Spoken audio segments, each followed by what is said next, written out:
রাজধানী বাড্ডায় দুই তরুণীর অর্ধগলিত মরদেহ উদ্ধারের পর মামলা হয়েছে। তবে এমন মৃত্যুর রহস্য এখনও উদ্ঘাটন করতে পারেনি পুলিশ। স্বজনদের দাবি, পরিকল্পিত হত্যাকাণ্ড এটি, চান দৃষ্টান্তমূলক বিচার। নতুন বাংলাদেশ গড়তে এলো জুলফিকার স্টিল। জুলফিকার স্টিল, ইস্পাত দৃঢ় অঙ্গীকার। রাজধানীর উত্তর বাড্ডার ইবনে কাসির ক্যাডেট মাদ্রাসার এই ভবন থেকে একদিন আগে উদ্ধার করা হয় প্রায় এক সপ্তাহের অর্ধগলিত দুই মরদেহ, যাদের একজন মাদ্রাসার নিরাপত্তা কর্মী আলাউদ্দিন প্রকাশ সাইফুল এবং অন্যজন একই প্রতিষ্ঠানের পরিচ্ছন্নতা কর্মী শাকিলা আক্তার। দুই তরুণীর মরদেহ উদ্ধারের পর থেকেই সেখানে ভিড় জমাচ্ছেন উৎসুক জনতা। ভবনটির মালিক পক্ষ বলছেন, তীব্র দুর্গন্ধ ছড়িয়ে পড়ায় বিষয়টি টের পেয়েছেন তারা। ঘটনাস্থল থেকে একটি মোবাইল ফোন, জামা কাপড় এবং কন্ডম সহ অন্তত 6 ধরনের আলামত সংগ্রহ করেছে পুলিশ।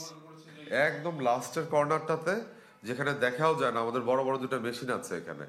মেশিনের পিছনে ওখানে চাদর, তোষক বিছানো, চাদর বিছানো, আর হচ্ছে ওনাদের কাপড় রাখা পাশে দুজনে উলঙ্গ অবস্থায় পড়ে রয়েছে।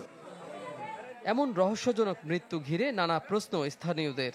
তাদের হত্যা করে বাইরে থেকে তালা ঝুলিয়ে দেওয়া হয়েছিল, নাকি তারা ভেতরে থাকা অবস্থায় কেউ বাইরে থেকে তালা লাগিয়ে দেয়? পরিকল্পিত হত্যা নাকি অন্য কিছু? এ নিয়ে আছে ভিন্ন ভিন্ন বক্তব্য। আমরা সন্দেহ করছি যে প্রেমজনিত কোনো কারণে পালাইছে। অভিভাবকদেরকে জানাইছি এটা বাইরে থেকে তালা দেওয়া ছিল। এটা বাড়িওয়ালা আঙ্কেল চাবি দিয়ে নাকি ওই সুলতানকে দিয়ে এটা খোলাইছে। লাশ দুটো একেবারে হয়ে গেছে, মানে নষ্ট হয়ে গেছে পুরো। এরকম মানে দাড়ি ছিল ছেলেটার, এটা দেখে ওনার গার্জেন চিনছে। তবে যেভাবে বা যে কারণেই হোক, স্বজন এবং পরিচিতদের চাওয়া ঘটনার প্রকৃত রহস্য উদ্ঘাটন ও খুনিদের বিচার।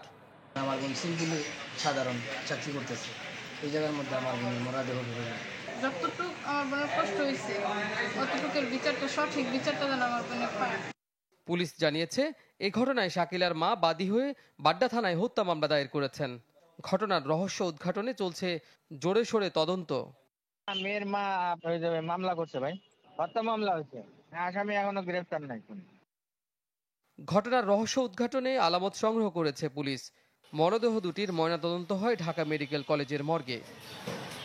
কাজী ফয়সাল, চ্যানেল 24, ঢাকা।